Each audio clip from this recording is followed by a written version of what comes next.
Step 1. The motor and batteries. First, place the motor in the motor holder and plug in the wires.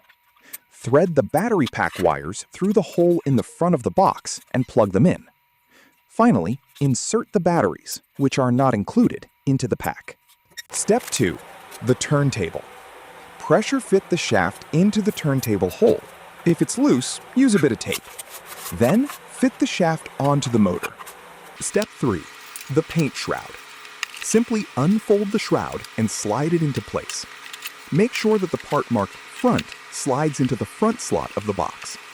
The two outer tabs in the back slide into the two holes in the back, and the middle tab stays on the outside of the box. Step 4. Attaching your paper and painting it. Tape a piece of paper, or whatever you are painting, to the turntable. Turn the battery pack on to get up to speed, then squirt a small amount of 2 to 4 colors of paint onto the spinning paper. Turn the battery pack off and let it stop. Then peel off the paper and set it aside to dry. Step 5. Storing the crate.